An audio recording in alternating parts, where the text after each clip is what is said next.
It was a typical summer night in the Japanese countryside, the kind where the air hangs heavy with the scent of rice fields and distant mountains. My name is Hiroshi, and I was just a high school kid trying to make some extra cash.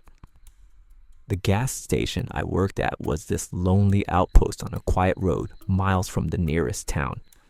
No streetlights, no neighbors, just endless darkness and the occasional hum of cicadas. Most nights it was dead quiet. I'd sit behind the counter, scrolling on my phone or doing homework under the fluorescent lights that buzzed like angry bees. But that night started different. Right from the start, something felt off. I clocked in at 10 p.m., waving goodbye to the day shift guy as he sped off in his beat-up car. The station's pump stood like silent sentinels under the canopy lights, casting long shadows that danced with the wind. I locked the door to the back room and settled in, flipping on the radio for company. Static at first, then a faint pop song crackled through. Around midnight, the first car pulled up, an old sedan, rusty and wheezing. The driver was a middle-aged man in a suit looking exhausted. He filled up, paid in cash, and left without a word. Normal enough. But as he drove away, I swear I saw something in his rearview mirror. A pale face staring back from the back seat.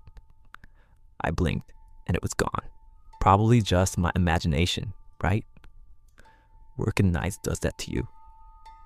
I shook it off and went back to my book. But then the lights flickered. Not once, but 3 times in a row. The whole store plunged into darkness for a split second each time.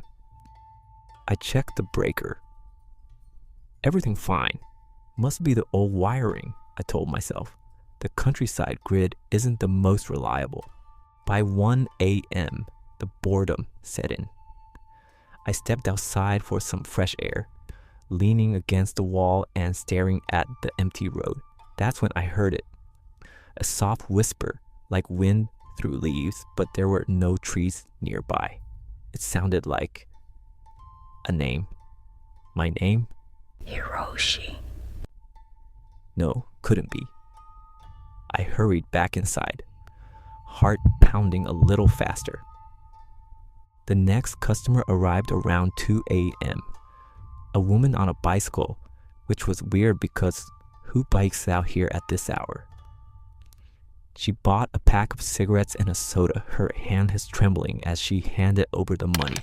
Her eyes darted around, avoiding mine. Be careful, she muttered before pedaling off into the night. Careful of what? I watched her disappear down the road, her taillight fading like a dying star. That's when things got really strange. The phone rang, our landline, which hardly ever gets calls except from the boss. I picked it up. Hello? Static. Then a voice, garbled, distant. It sounded like a child, giggling, but twisted, echoing. Come play, Hiroshi. I slammed the receiver down, my skin crawling.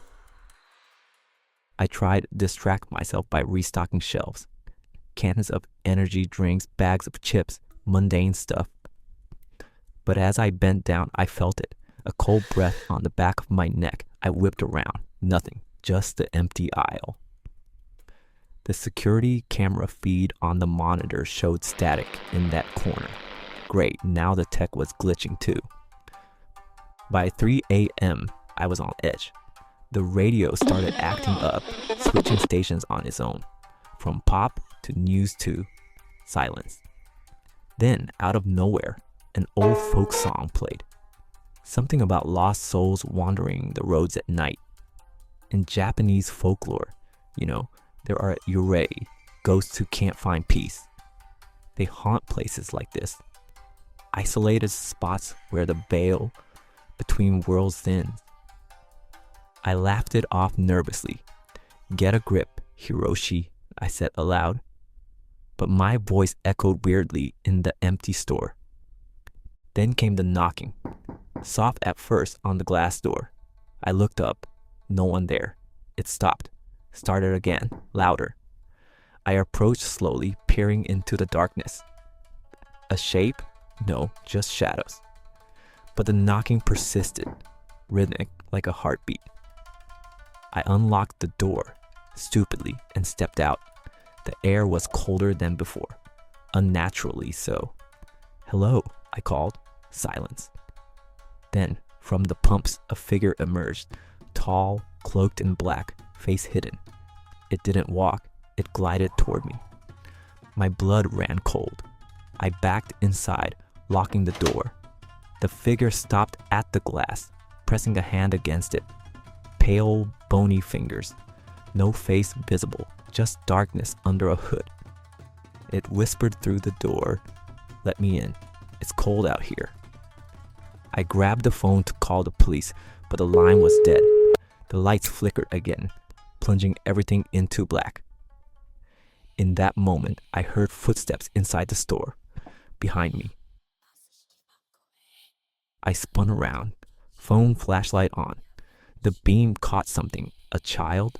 No, smaller, hunched. It scuttled behind the counter like a crab.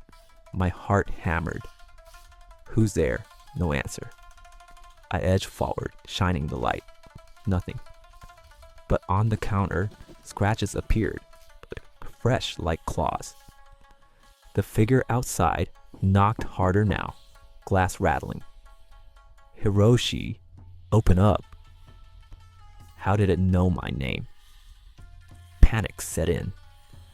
I ran to the back room, barricading the door with a chair. Breathing heavy, I huddled in the corner. The knocking turned to banging. Then silence, too silent. I peeked through the small window. The figure was gone. Relief washed over me until I felt a tug on my sleeve. I looked down. A small hand, cold as ice, gripped my arm. A child's face stared up, eyes black voids. "Play with me," it whispered. I screamed. Shaking it off, the room spun. Lights burst back on. The hand was gone. Was it a hallucination? Sleep deprivation? But no. The banging resumed. Louder. The glass cracked. I had to get out. I grabbed the keys to the storage shed outside. Maybe hide there till dawn. Dashing out the back door, I sprinted across the lot. The figure was waiting at the pumps, arms outstretched. I veered away, fumbling with the shed lock. Inside, I slammed the door, locking it. Panting, I turned on the light. A dim bulb. Tools, boxes, and something else. In the corner, a mirror. Old, dusty. I wiped it clean, and my reflection stared back. But wait, my eyes. They weren't mine. Black voids. The whispering started again. From inside my head. "You've been alone too long, Hiroshi. Let us in." I realized then, the gas station wasn't haunted. I was. All those lonely nights, the isolation, it drew them to me. The yole of the countryside, spirits of the forgotten. The door rattled. They were coming. I bolted out, running toward the road. Headlights in the distance, a car. I waved frantically. It slowed. The driver, an old man, rolled down the window. "You okay, kid?" "Drive. Just drive." I jumped in. As we sped away, I looked back. The station lights flickered one last time.